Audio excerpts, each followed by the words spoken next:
우리가 이 성경을 이렇게 새벽마다 한 장 한 장 해 나가면 요한계시록까지 아마 이게 제가 정확히 잘 기억을 못 하겠는데 1170 몇 장인가 그래요. 한 1200장 조금 안 되는 것 같아요. 지금 벌써 우리가 느헤미야까지 왔어요.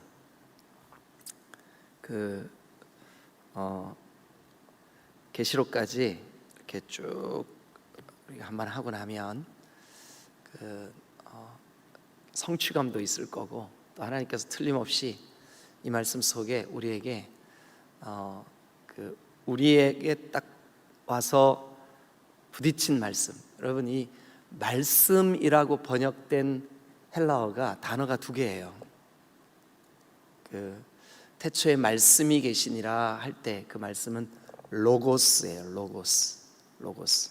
한번 따라해 보실래요? 로고스. 예. 그런데 성경에 말씀이라고 번역된 또 하나의 단어가 있어요. 뭐냐 하면 레마예요. 레마. 한 번만 따라해 보실래요? 레마. 예. 이 로고스는 이미 우리 손에 들려 있어요. 이 말씀, 이 자체를 로고스라 그래요. 그런데 레마는 우리에게 들려진 말씀이에요. 들려진 말씀. 그러니까 이게 성경이 이렇게 66권이 있지만 들려진 말씀은 저 여러분들에게 이렇게 선명하게 이거 하나님이 나에게 주셨구나, 들려졌구나. 그러니까 그 들려진 말씀은 우리 속에 역사하시겠죠. 또 기억나겠죠, 그죠? 그 말씀 때문에 우리의 생각이 바뀌겠죠. 그 말씀 들려졌으니까 그 들려진 말씀 때문에 우리가 그 말씀에 뭔가 이렇게 그 행동이 나오겠죠, 그죠? 만약에 내 양심을 터치해 주신 레마라면 그 레마 때문에 우리의 삶이 틀림없이 그 터치된 말씀에 반응하겠죠, 그죠? 그게 레마예요, 레마. 그러니까 매 시간마다 저와 여러분들에게 레마가 들려지시기를 주님의 이름으로 축원합니다. 주님, 나에게 레마의 말씀을 주세요. 이렇게 기도하시면 하나님께서 저와 여러분들에게 말씀해 주실 줄로 믿습니다. 자, 그래서 우리가 우리의 삶에 매일 아침마다 한 장씩 이렇게 하나님, 오늘도 나에게 레마로 다가와 주세요. 레마로 다가와 주세요. 하나님의 말씀이 불같지 아니하냐? 하나님의 말씀이 망치 같지 아니하냐? 그렇게 말씀하셨죠. 그래서 여러분들이 개인적으로 아마 혼자 이렇게 성경을 읽어 나가시다 보면 그 의미도 뜻도 모르는 채 그냥 있으니까 읽어내는 그런 때도 있을 거예요. 그런데 새벽에 우리가 이렇게 하면서 여러분 성경에다가 막 옆에다 쓰고 이렇게 하는 걸 아까워하지 마세요. 이거 성경 이렇게 성경을 너무 깨끗하게 보지 마세요. 성경을 10년째 이 성경을 갖고 있는데 아직도 깨끗해, 깔끔해. 그거 자랑 아닙니다. 10년쯤 지나면 막 손때가 묻고, 어떨 때는 이 말씀을 보다가 너무 감동이 되고 은혜가 돼서 눈물을 떨어뜨린 눈물 자국 때문에 막 이렇게 번져 있기도 하고, 막 어떤 데는 막 연필로 긋고 막 볼펜으로 동그라미 치고 거기다 뭐라고 써놓기도 하고, 그래서 한 10년쯤 지나니까 도저히 이 성경을 계속 볼 수가 없어. 그래서 기독 서점에 가서 또 한 권을 성경을 살 때 하나님이 주시는 그 기쁨, 감동, 그런 거, 그것을 왜 모르시나, 그것도 왜 모르실까, 아시면 좋겠습니다. 할렐루야. 자, 앞뒤 양옆에 오늘 거룩한 주일 되세요 하고 인사 한번 하시죠.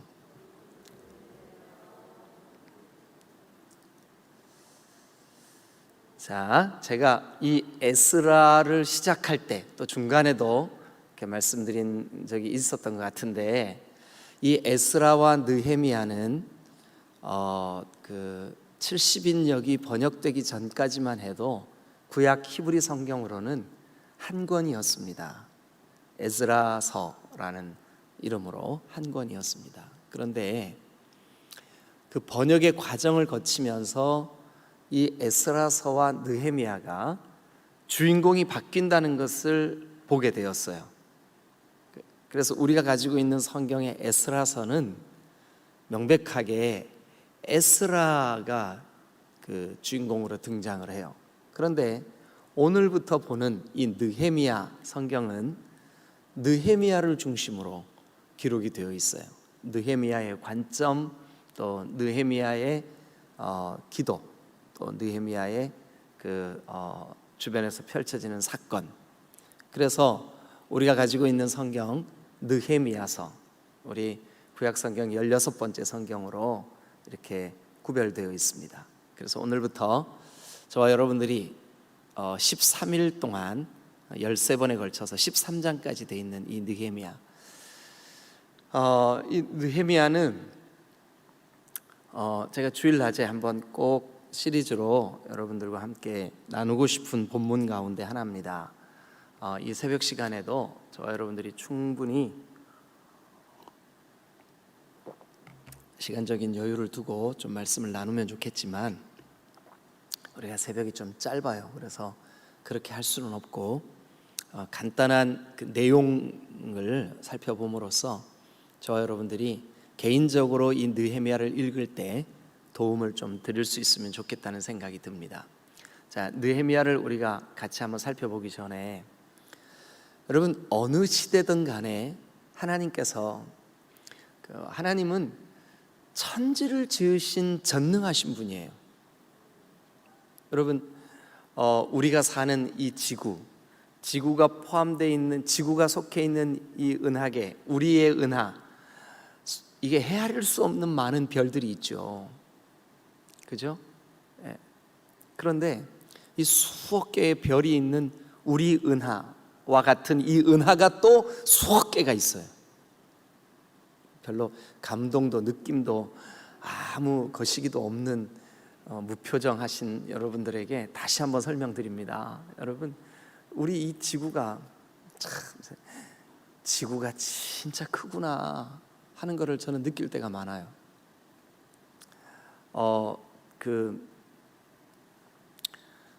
여기서 제주도까지 1시간이면 가잖아요, 비행기로. 그죠? 여기에서 북경까지 1시간이면 가잖아요. 그죠? 예. 비행기로 그렇게 가잖아요. 여기서 도쿄까지 1시간이면 가잖아요. 그런데 그 속도로 제가 14시간을 비행기를 타고 갔어요. 비행기를 타고 쭉 14시간을 갔어요. 가서 딱 도착한 곳이 어디냐 하면 미국 텍사스 달라스의 포트워스 공항이라는 곳이에요. 근데 거기서 또 비행기를 탔어요. 거기서 한 2시간 잠깐 내려서 스트레칭하고 햄버거 하나 사 먹고 좀 이렇게 몸 좀 풀고 또 비행기를 탔어요. 비행기를 타고 또 12시간을 날아갔어요. 거기에서 계속 그 방향으로 아르헨티나 부에노스아이레스라는 곳에 도착을 했어요. 그래서 거기서 그 공항에, 부에노스아이레스 공항에 내려가지고 또 몸을 풀었어요. 딱 이제 몸을 풀고 어뚤어뚤하고 또 비행기를 탔어요. 아직도 안 놀라시네. 그래가지고 비행기를 타고 남미에 계시는 선교사님들이 다 같이 모여 있다는 그 장소까지 이동을 하는데 2시간 반을 또 비행기를 타고 갔어요. 야, 그래도 지구 끝이 아직도 안 나왔어. 세상에 그렇게 멀더라고요. 그러니 도대체 이 지구가 얼마나 큰 거예요. 그런데 이 지구가 우리 은하계 안에서 볼 때는 요만한 먼지 하나 정도밖에 안 돼. 그런데 이 거대한 지구에서 나를 볼 때 나의 사이즈가 도대체 어느 정도예요? 나는 똑똑한 척하고 내가 뭐 이렇게 판단하고 저렇게 평가하고. 우리 매주 토요일마다 목회자들이 그 성경의 이 교리, 조직신학 그것을 같이 한 주제씩 이렇게 써머리를 해서 같이 나눠요. 그런데 어제가 하나님에 대한, 하나님의 속성, 하나님이 어떤 분인가에 대한 말씀을 같이 나눴어요. 근데 여러분, 이 온 수억 개의 이 은하계를 말씀 한마디로, 빛이 있으라 말씀 한마디로 창조하신 그 하나님을, 하나님의 그 피조물, 창조자의 창조물인 우리의 이 작은 용량이 2리터도 채 안 되는 이 뇌 용량으로 우리가 그분을 판단하고 재보고, 나 이걸로 안 믿어져, 이해가 안 되는데, 얼마나 참 말도 안 되는 소리냐고요. 그죠? 예. 근데 우리는 안타깝게도 우리가 이해되는 한계 속에서 하나님을 이런 하나님으로 저런 하나님으로 믿으려고 하고, 또 그 하나님을 재보려고 해요. 그죠? 예. 참 어리석기 짝이 없는. 그래서 여러분, 그 전능하신 하나님이 그저 우리가 사는 이 시대, 하나님의 방법으로 얼마든지 하나님 일하실 수 있어요. 뭐 말씀 한마디로, 아이고 이제 더 이상 이 인간들의 죄를 두고 볼 수가 없구나, 이 폐역하고 잔인하고 음란하고 더럽고 이런 세상을 더 이상 볼 수가 없구나 하고 그냥 한마디로 말씀하시고 끝낼 수도 있어요. 그런데 하나님은 언제나 어느 시대나 하나님이 일하시는 방법이 어떻게 일하시냐 하면, 자, 한 번만 따라하세요. 하나님은 오늘도 사람을 통해 일하신다. 하나님이 온 세상을 지으시고 마지막 날 하나님의 형상, 하나님의 모양을 따라 사람을 지으실 때 모든 피조물 중에 유일하게 하나님의 형상으로 지음받은 존재는 인간밖에 없어요. 그래서 인간 속에 하나님과 공유된, 하나님과 닮아 있는 속성이 있어, 인간 안에. 그거를 공유적인 속성이다 이렇게 얘기를 하는 거예요. 인간 안에 하나님의 그 사랑이 깃들여져 있어요. 그래서 인간도 사랑해요. 특별히 부모가 자식을 사랑하는 그 사랑은 우리의 상식으로 잘 이해가 안 돼요. 그죠? 우리의 상식으로 잘 이해가 안 돼요. 기가 막힌 거예요. 어느 정말 철이 없어도 너무 없는 아들이 어머니에게, 노인인 연세가 드시는 어머니에게 용돈을 달라고 했어요. 이 말도 안 되는 이 아들이 나이가 40이 다 돼 가는데도 뭐 그냥 너무 철없이 그렇게 살아가는 거예요. 직장도 없고 그냥 빈들빈들 놀면서 엄마가 받는 얼마 되지도 않는 정부에서 주는 작은 돈을 그걸 빼앗아서 쓰고 그러는 거예요. 이 아들이 그날도 엄마에게 술을 마시려고, 술을 늘 취해 있고 그러니까 돈을 달라고 그랬어요. 엄마가 없다, 이제 좀 정신 좀 차려라. 이 아들이요, 정말 말도 안 되는 일을 했어요. 그게 뭐냐면 없다고 하는 엄마의 멱살을 붙잡고 흔든 거예요.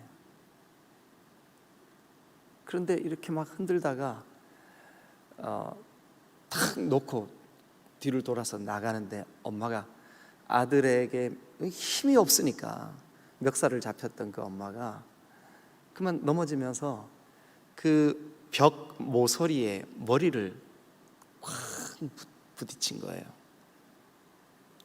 그러면서 여기 뒤가 팍 깨지면서 피가 팍 터졌어요. 그래 피가 줄줄 흐르는데 그제서야 아들이 보니까 엄마가 피가 줄줄 흐르는 거예요. 그래가지고 이 아들이 그제서야 깜짝 놀래가지고 막 도망을 가려고 이제 그 문을 열고 막 나가려던 찰나에 엄마가 이렇게 말을 하는 거예요. 밥은 먹고 가야지. 밥은 먹고 가야지.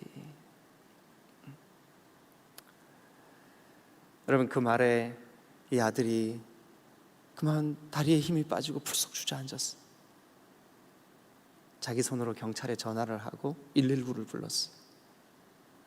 병원으로 실려가는 엄마를 보면서 자기가 얼마나 철이 없는 존재인지를 그제서야 깨달은 거예요. 여러분, 이게 인간이에요.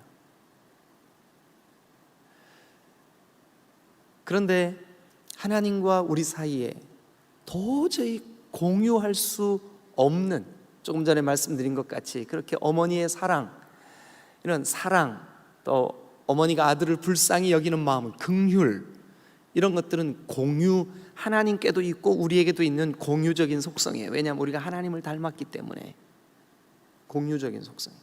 그런데 하나님께는 있지만 우리에게 없는 비공유적인, 도저히 공유할 수 없는 속성이 있어요.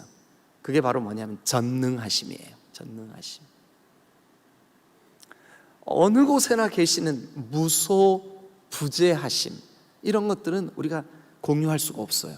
그래서 이런 속성을 비공유적 속성이라 그래요. 그런데 하나님은 우리 인간에게 이렇게 하나님을 닮게 하신, 하나님을 닮게 창조하신 인간과 교제하고 싶어 하셔요. 그리고 인간을 통해서 하나님의 뜻과 계획을 성취하시고 싶어 하세요. 그런데 이 느헤미야가 기록될, 우리가 보고 있는 이 느헤미야가 하나님께 택함 받아서 그를 통해서 일하고 싶어 하시는 그 시대는 안타깝게도 이스라엘 백성들이 주님의 도를 버리고 헛된 꿈을 찾아서 그들의 번영, 그들의 자기 만족, 그래서 하나님이 주신 계명을 내팽개친 그런 시대였었어요. 그래서 하나님께서 그들을 저 바벨론의 포로가 되게 하시고, 그런데 하나님의 뜻은 그들을 포로로 내어버리거나 그들에게 그냥 채찍질하고 그냥 방치하거나 그게 아니에요.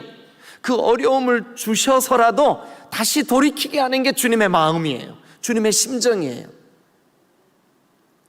그래서 하나님께서 그 시대에 저 바벨론에 70년 동안 종살이한 그들을 돌아오게 하시고 하나님의 그 거룩하신 그 뜻 안에 다시 하나님이 들어서 쓰시고자 하실 때 사람을 찾으시는 거예요.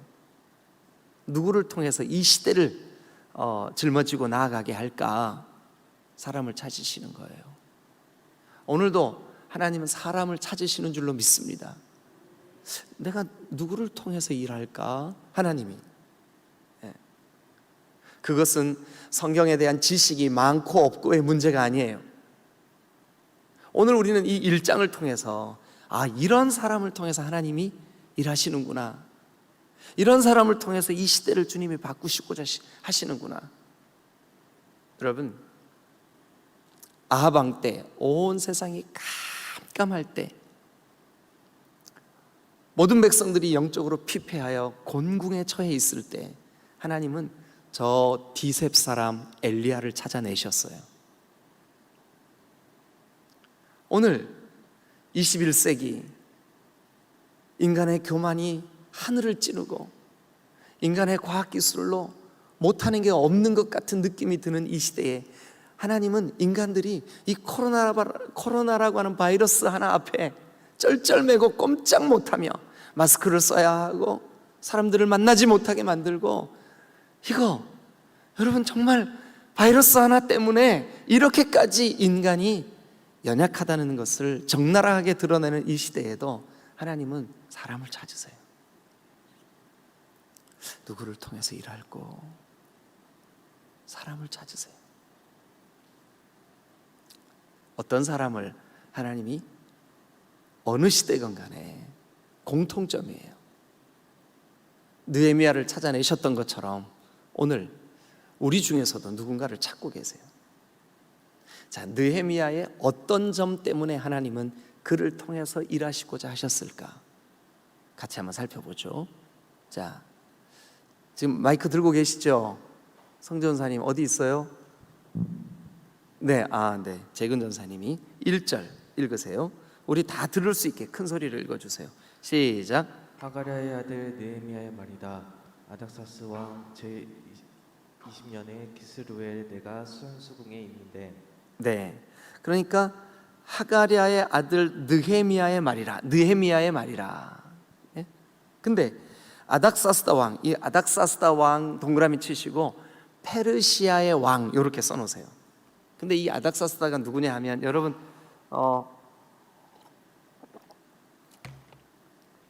에스더가, 그러니까 우리 성경이 연대순으로 이렇게 배치가 돼 있으면 우리가 성경이 읽는데 좀 쉬울 거예요.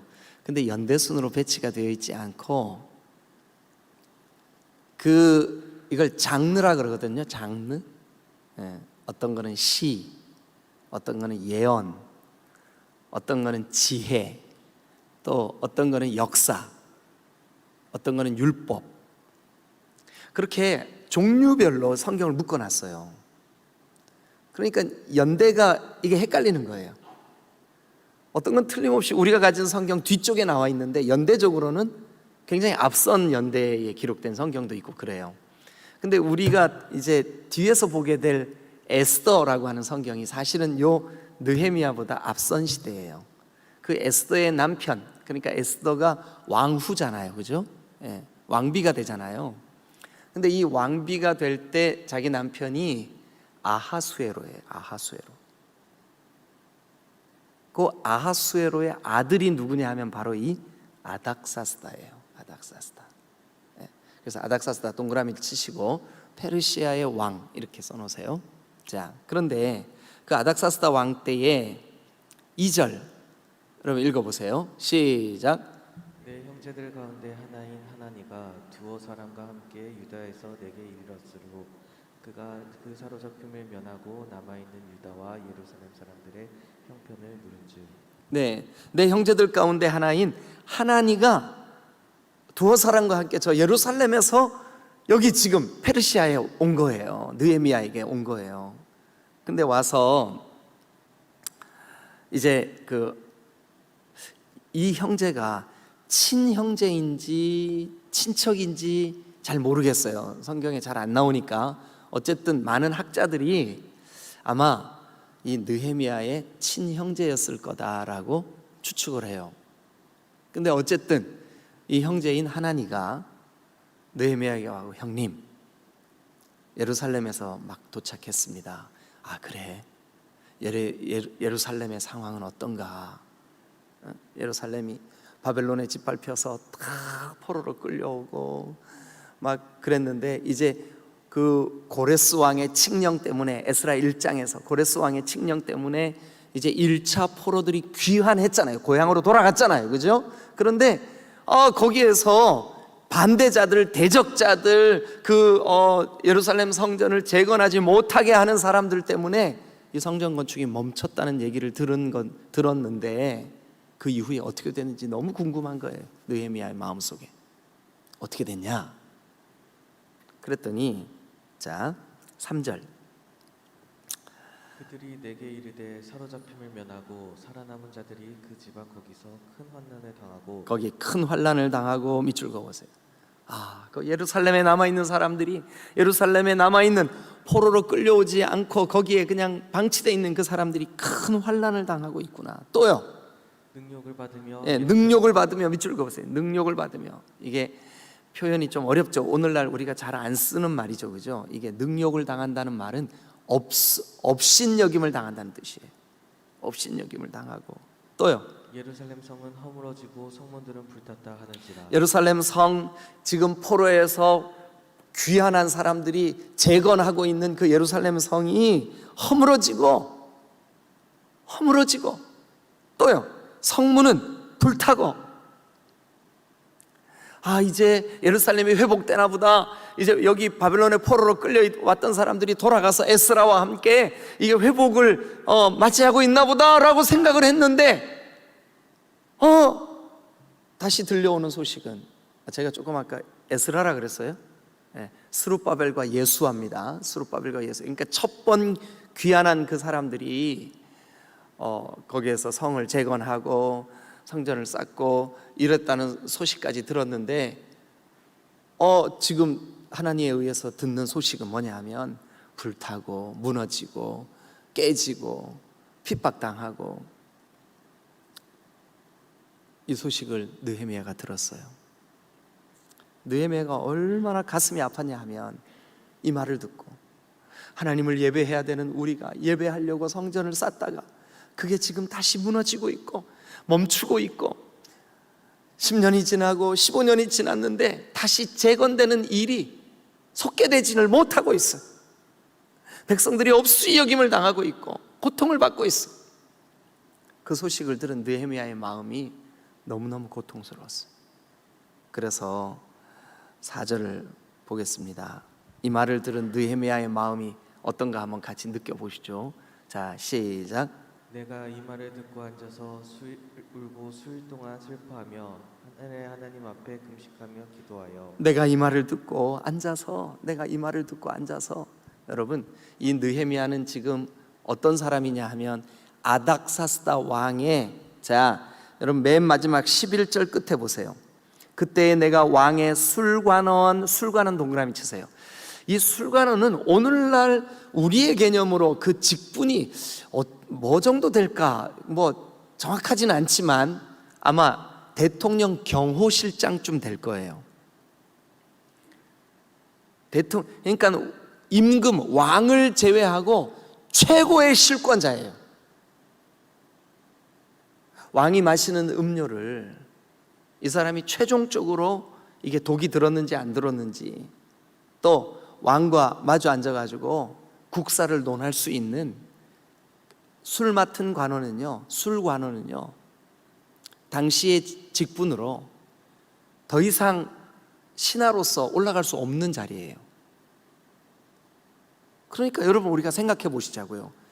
이스라엘 백성인데 포로로 끌려와서 거기서 2세가 태어나고 또 그 다음이 태어난 사람 중에 한 사람인 느헤미야가 그 페르시아에서, 대제국에서 여러분 술 맡은 관원이 됐다, 이거요 진짜.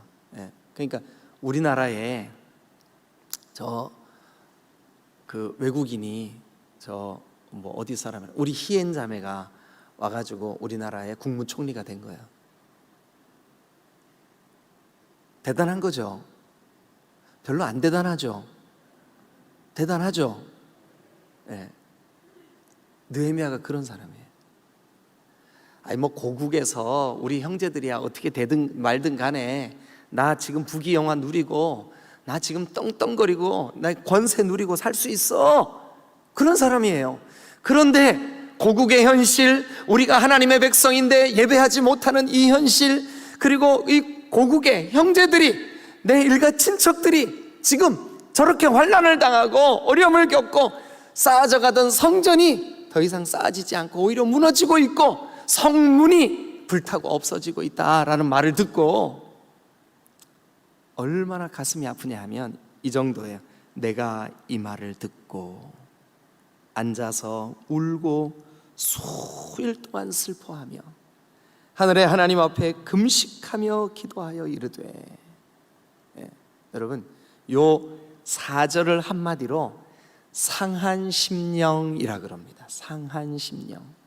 자, 우리 오늘 우리 느헤미야 1장만, 제가 서론이 너무 길어가지고요, 느헤미야 1장만 한 번 더 해도 될까요? 왜냐하면 이런 사람을 하나님 찾으십니다. 그런데 오늘 한 주제만 하고 끝내려고요. 화요일 날 우리 한 번 더 해요. 1장. 그럴 필요가 있을 것 같아요. 왜냐하면 그래야 1장에서 느헤미야가 이런 마음으로 하나님 앞에 울며 금식했구나, 그래야 그 다음 2장으로 넘어가서 이렇게 쭉 갈 때 좀 쉬울 것 같아서요. 자, 상한 심령. 우리 여러분 얼른 성경을 한 곳 좀 찾아주실래요? 시편 51편 17절. 시편 51편 17절. 자, 화면에도 있으니까 같이 한번, 찾으신 분들은 찾은 성경 구절 읽으시고요, 화면에 있으니까 화면 보시면서 읽어주세요. 자, 같이 읽겠습니다. 시작. 하나님께서 구하시는 제사는 상한 심령이라. 하나님이여 상하고 통회하는 마음을 주께서 멸시하지 아니하시리라. 하나님, 상하고 통회하는 마음을 주께서 멸시하시지 않. 그러니까 하나님이 구하는 제사는 상한 심령이라. 상한 심령이 뭐냐 하면 통회하는 심령. 통회하는 심령.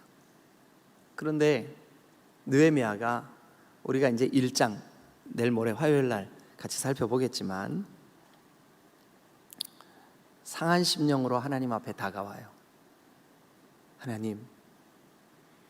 하나님이 택하셔서 애굽에서 출애굽시킨 이 민족, 하나님이 율법을 주시고 하나님이 하나님의 백성으로 구별하신 이 민족이 이렇게 짓밟히고 예배하려고 하는 성전을 재건하고자 하는데 허물어지고 불탔습니다.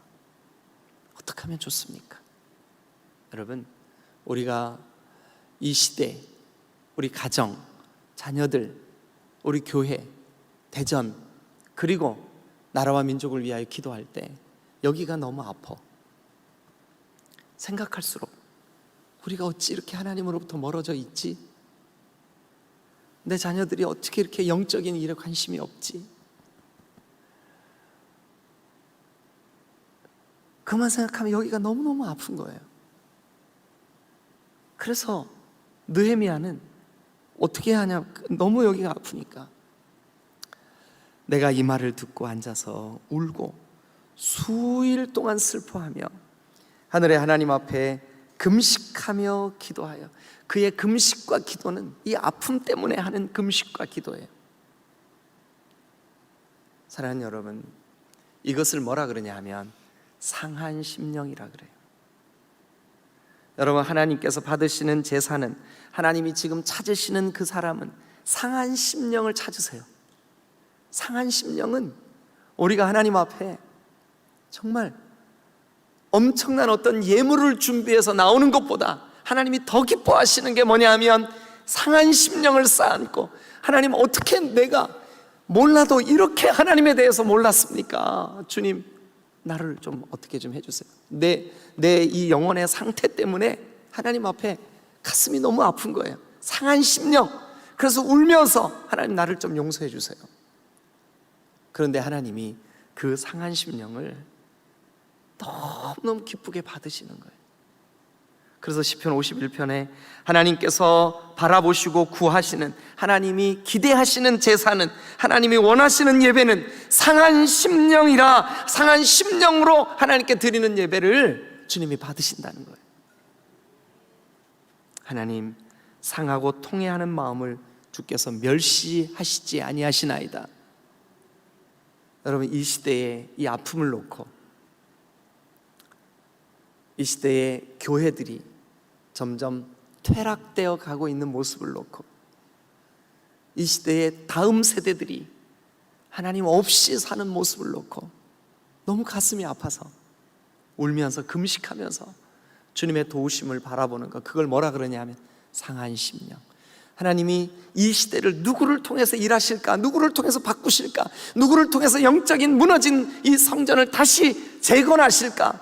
여러분, 저 페르시아 포로된 자리에서도 하나님이 사람을 찾으셨어요. 근데 느헤미야가 그 하나님으로부터 소식을 듣고, 야, 예루살렘이 무너지고 있구나, 예루살렘이 불탔구나, 예루살렘의 백성들이 지금 환난을 당하고 있구나, 그것을 놓고 하나님 앞에 가슴을 치고 울며 금식하면서 하나님 좀 도와주세요. 하나님 우리를 좀 어떻게 해주세요. 여러분, 그 시대에 느헤미야를 찾아내신 하나님, 그리고 이 성경에 기록을 합니다. 느헤미야가 상한 심령으로 하나님의 긍휼을 구하고 있다는 거예요. 긍휼을 구하고 있다. 주의 도를 버리고 헛된 길을 쫓던 내 민족, 내 형제들, 내 족속들, 성령의 불로 주님 우리 마음을 태워주옵소서. 성령의 불로 우리를 새롭게 하여 주옵소서. 여러분, 우리 디딤돌 교회를 위해서는 누가 이 상한 심령을 쌓안고 하나님 도와주세요, 하나님 우리 교회를 불쌍히 여겨주세요, 식어진 이 기도의 소리가 다시 불타오르게 해주세요 하고 상한 심령으로 주님 앞에 달려나올 누군가를 하나님이 오늘 찾고 계신다고요. 찾고 계셔. 여러분, 이 아침 늘 하는 시간이니까 그저 주여 이렇게 기도하시지 말고 정말 느헤미야의 심정으로, 여러분 이런 사람을 하나님이 찾고 계신다니까요. 느헤미야의 심령으로, 그 심정으로, 그 상한 마음으로 하나님 우리 조국을 불쌍히 여겨주세요. 이 땅에 정말 침체되어가는 이 교회를 주님 성령으로 다시 한번 일깨워 주세요. 그런 사람, 그런 느헤미야를 이 시대에 주님이 찾고 계세요.